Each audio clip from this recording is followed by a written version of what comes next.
Good morning guys. बहुत ठंड है आज तो। सुबह तो हो गई है लेकिन आज ठंडा है, काफ़ी कोहरा है आज। कल जल्दी सो गया था तो आज मैं सुबह जल्दी जाग गया हूँ। तो प्लान फिर से वही है कि पढ़ाई करेंगे, उसके बाद थोड़ा बड़ी दीदी को दिक्कत हो रही है, शायद दांतों की वजह से कुछ स्वेलिंग आ रही है उनको, तो उनको कॉलेज में दिखाने जाना है। तो मैं ही साथ में जाऊंगा और उनको ये बात दिखवा लूँगा। वैसे मैंने एंटीबायोटिक दवाई चालू कर दी थी जिससे उनकी स्वेलिंग थोड़ा सब्साइड हो जाए, कम हो जाए। बाकी देखते हैं जाके वहाँ पे कि मेरे सीनियर्स डॉक्टर और क्या सलाह देते हैं। गाइस आप बताएं कि आपके एरिया में कितनी ठंडक पड़ रही है, आप जहाँ से भी हैं। मेरे यहाँ तो बहुत ठंडक है भाई। यहाँ की लाइब्रेरी है। ये हम कुछ गमले लाए थे और इसमें फूल तुलसी सब प्लांट कर रहे हैं। अभी और भी लाएंगे, ये पूरा साइड हम कवर कर देंगे इससे। ये हमारी 4 व्हीलर है, ये हम लोग एक साइड लगाए रहते हैं जिससे और कोई डैमेज ना कर सके और हम लोग इसको देख भी सके। गाइस अपना ध्यान रखें, अच्छे से कपड़े पहने क्योंकि इस टाइम ठंडक बहुत है तो ठंड जल्दी लग जाएगी।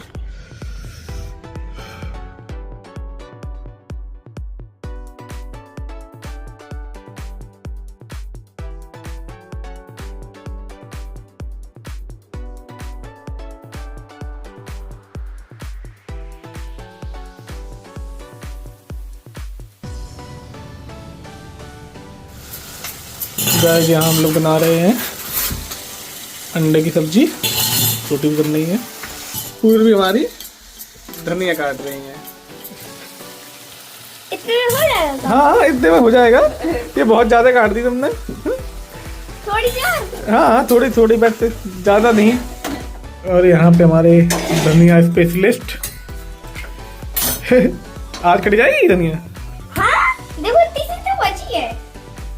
वो तो दिख ही रही है, 1 घंटे से काट रही है तुम। 1 घंटे से भी काट रही हूँ, 5 मिनट भी नहीं हुए हैं अभी तो। गाइस हमारी सब्जी बनके भी तैयार है और धनिया नहीं कट पाई है। अच्छा लास्ट में बोलोगे तो कैसे कट पाएगी इतनी जल्दी? मैंने तो लास्ट में नहीं बोला था, बहुत जल्दी बोल दिया था झूठी पूरी। झूठी।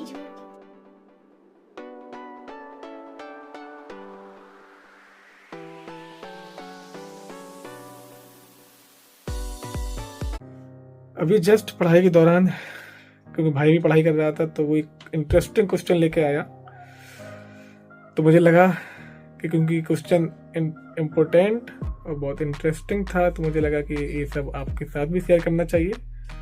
तो मैं आपको भी बताना चाहता हूँ इसके बारे में। भाई भी समझ जाएगा और आप लोग भी समझ जाएंगे, क्योंकि फ्यूचर में कभी ना कभी आपकी फैमिली को, आपके वाइफ को और लोगों को भी जिसको आप शेयर कर सको, ये बता सकेंगे, आप इजीली समझ सकेंगे इस चीज़ को। तो गाइस जैसे कि ABO ब्लड ग्रुप होता है, ऐसे ही सेम RH ग्रुप होता है। तो जिसमें RH ग्रुप होता है वो RH पॉजिटिव कहे जाते हैं, और जिसमें RH ग्रुप नहीं, RH ग्रुप मतलब RH एंटीजन नहीं होता है, उन्हें RH नेगेटिव कहते हैं। तो बस हमें ये ध्यान रखना है कि अगर कोई प्रेग्नेंट फीमेल है जिसका RH नेगेटिव ब्लड है, प्रेग्नेंट फीमेल का, और उसके पेट में जो बच्चा है जिसको हम फीटस बोलते हैं उसका RH पॉजिटिव ब्लड ग्रुप है, तब क्या होगा कि क्योंकि ये ब्लड है, प्लेसेंटा से बैरियर बना रखा है तो इन दोनों का एक्सपोजर नहीं हो पाएगा।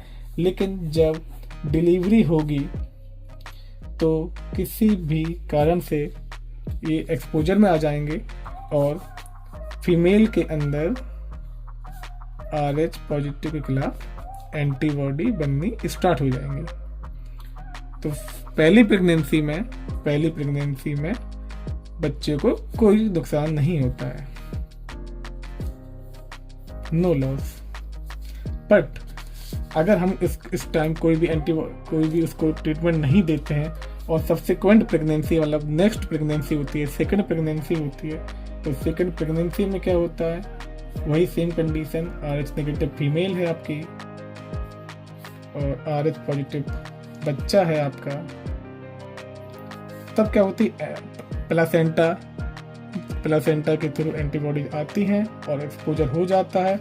और यहाँ पे क्या होती है, फेटस के अंदर जो बच्चे के अंदर की RBC हैं उनकी किलिंग होने लगती है, यानी ये डिस्ट्रॉय होने लगती हैं।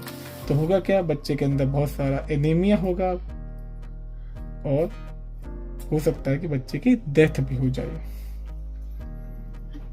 तो हमें ये ध्यान रखना है, इसको बड़ा नॉर्मली हम प्रिवेंट कर सकते हैं अगर हम एंटी-D पहले ही, कब, तो पहला बच्चा हमारा हुआ था तभी डिलीवरी के बाद हम जस्ट लगवा लें, तो ये सब्सिक्वेंट जो सेकंड प्रेगनेंसी में लॉस हुआ वो कभी नहीं होगा।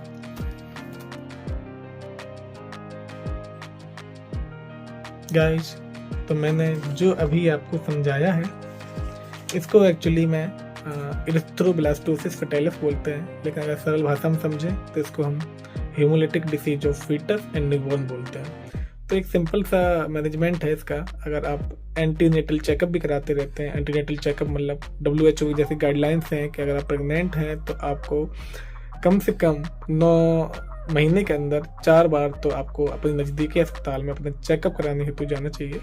तो इसी को हम एंटीनेटल चेकअप बोलते हैं। तो अगर आप किसी भी गायनिक महिला या गायनिक डॉक्टर से मिलते हैं आप, तो वो आपको ईजिली डायग्नोज कर सकती है, इस बड़ी बीमारी से बचा सकती है। तो गाइस, अपना ध्यान रखें और खुशहाल रहें और मेरा ब्लॉग ऐसे ही देखते रहें। Good night.